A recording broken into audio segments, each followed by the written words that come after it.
In this video, we're going to have some more practice using derivatives rules, specifically the quotient rule. So looking at the function we have here, we're going to find the derivative. We have w equals the quantity 2x minus 7 raised to the negative 1 power times the quantity x plus 5. And as I read that, you may have heard me read times. And you say, well, why are we going to use the quotient rule? You said multiply, Miss Stein. And the answer is because we have this negative 1. This negative 1 causes a problem. We have to actually use what's called the chain rule to solve the problem in the format that it's presented. All right? So, and we learn about the chain rule moving forward. But I can use a little bit of algebra, and I can rewrite this as w equals x plus 5 over 2x minus 7. So if you look at this, now I have a top and I have a bottom, or a numerator and a denominator. And what we have mentioned, or what we know, is that the derivative with respect to x of some top over a bottom, or a numerator over a denominator, is bottom top prime minus top bottom prime over the bottom squared. All right, so just a simple rearrange changed how I viewed the problem. So now this is w equals x plus 5 over 2x minus 7. So it's divided by. If I were to find the derivative here, I would say, well, the derivative of w, and I'm going to differentiate with respect to x. So that would be the bottom, 2x minus 7, times the derivative of the top. And the derivative of the top, x plus 5, is 1, minus x plus 5 times the derivative of the bottom. And the derivative of the bottom is 2. That becomes a 0. So we've got a positive 2 here. And that would be all over the denominator, 2x minus 7 quantity squared. So we're basically done using the quotient rule. We would just simplify the numerator a little bit. So my derivative of w with respect to x is 2x minus 7 minus 2x minus 10 when I look at distributing this minus and also that 2. And so that is over 2x minus 7 squared. The 2x's cancel, and I finish this problem stating that the derivative of w with respect to x is negative 17 over 2x minus 7 quantity squared. Remember, we do not generally multiply this denominator out. We like to leave it in factored form. So now I'd like to do just one more example. In this second example, we're going to find the derivative. Differentiate just means find the derivative. Our function is q in terms of r. So my derivative, I would call that q prime of r, or dq.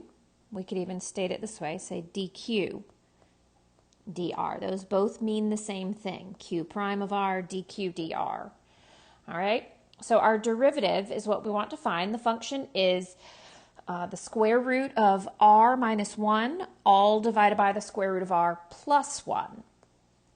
So in order for us to do this, I see those square roots. One of the first things we're going to do when we see a square root is rewrite that as a rational power.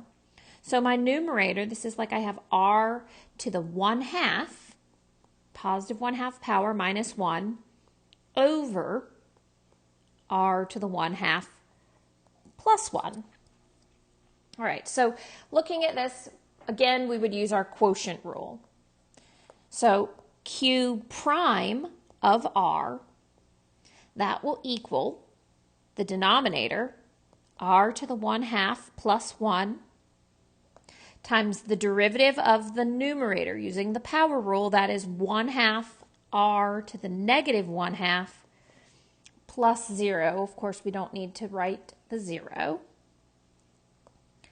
minus my numerator, r to the 1/2 minus 1, times the derivative of the denominator, which is 1/2 r to the negative 1/2.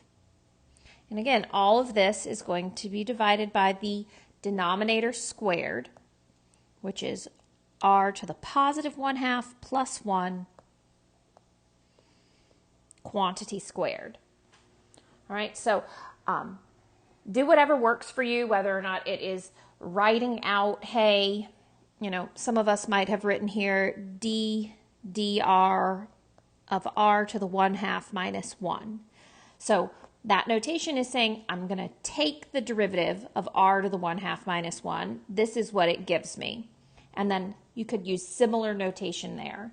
I generally find the more work that students are accustomed to writing, the less mistakes occur. At this point, we need to simplify. This term can be distributed to the two terms in front. Same for that second multiplication there. We have some distribution.